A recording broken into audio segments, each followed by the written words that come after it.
Hello and welcome to Books of Blood. My name is John, and today I'm going to be doing a review of Into the Hollow, and this is by Ethan Blake. Now, originally I got to think about this after I finished it. I thought, am I going to do a review on this or not? And I thought, nah, I'm not going to do one. But then I got to thinking, I don't remember exactly how I received this book. Whether I bought it or whether it was sent to me as part of a giveaway or whether it was an ARC copy, I cannot for the life of me remember. So I figured, yeah, maybe I should go ahead and do a review on it just in case it was sent to me for that reason. It took me a while to get to this book, and I have to admit that I'm sorry that it took me so long, because once I got into this book, I really started to love this book, all right? So I'm going to read the synopsis. Actually, you know what? I'm not going to read the synopsis. So the beginning of the book, you have this prologue, and you have this woman named Amelia, and Amelia is hanged by the local reverend and the townsfolk because they believe that she caused some kind of plague or sickness to come upon them, where everybody fell sick, a lot of them died and stuff, so they blame it on her and they hang her. Now, this happened a long time back, and you find out that this is being told in modern day, in 2020, it's being told by this dad to a bunch of teenagers, including his own son, his son's girlfriend, this one teenage kid named Thomas that's all into cryptozoology and conspiracy theories, and this girl that he likes named Emerlyn, kind of a petite girl, frail little girl, or frail teenage girl and things. And so this piques the interest of these kids because they want to find out if this really happened, because supposedly all this stuff occurred not far from where they live.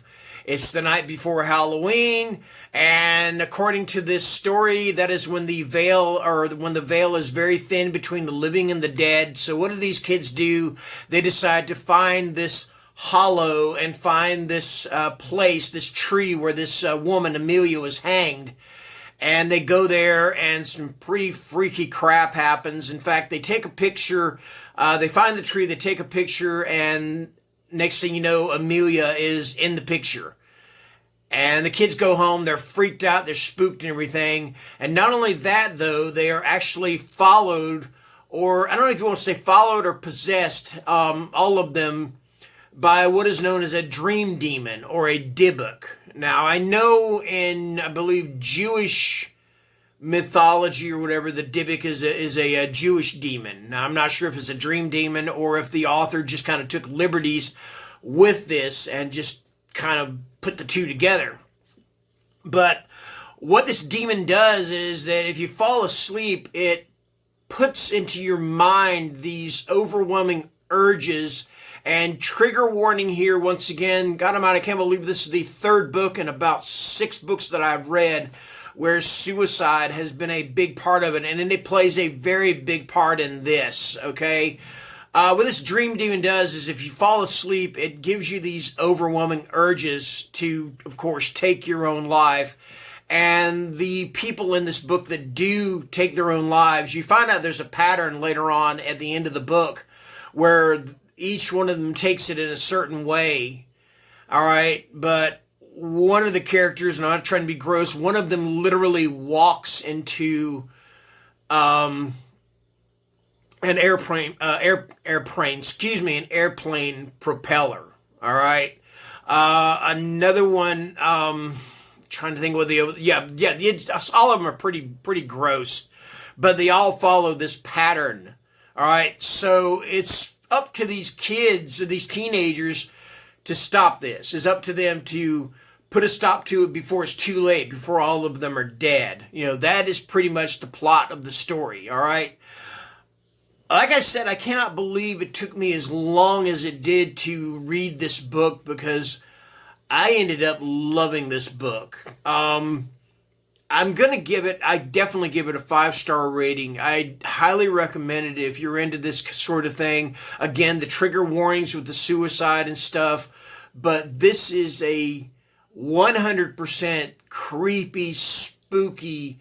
If you want to call it a Halloween story, you can call it a Halloween story. It does take place before and on the day of Halloween and after. But there are some really creepy characters. One of the girls, Paige, she is the girlfriend of Jack. And it does get a little bit hard to keep score with who is who and everything because there are a decent amount of characters in this novella. But anyway, Paige's parents, what they do is, I believe this is around every year on Halloween, they do this costume party and they have all these young girls, and it's kind of you could almost call it like a satanic debutante ball where they basically pimp out their own daughters to these old guys so it will give them favor in society or whatever. I mean, it is 100% freaking creepy as hell, okay? And yeah, I mean, that's just part of it. Then, of course, you got the whole thing with Amelia and this dream demon and all that going after these kids, and it just adds up to one hell of a story. So, yeah, I'm giving Into the Hollow a 5-star rating. Now, when I said that it was a little confusing trying to keep up with who is who, I thought to myself, should I ding this book for that? And I thought, you know what, I could, but I'm not going to. I'm giving this a 5-star rating, just period. I recommend this one. If you have not had a chance to read this, by all means, please pick it up because I don't think you're going to regret it, all right? Let me see who it's published by. I might be able to help you there. Author House Publishing. Again, it's by Ethan Blake. And, yeah, Into the Hollow. I'm giving this 5 stars. This is going to post on, I don't know, remember when it's going to post, but it's going to post pretty soon. So until then, you guys take care, stay safe. Oh, and one thing I did want to say about the book, one way you do know that this book takes place in 2020 is one of the characters, Max, kind of starts making all kinds of jokes about coronavirus. He also makes jokes about the whole Make America Great Again thing and things like that. So yeah, it definitely roots this right in 2020, okay? So yeah, that's it. That's all I need to say. Anyway, you guys take care, and thank you for watching. Bye-bye.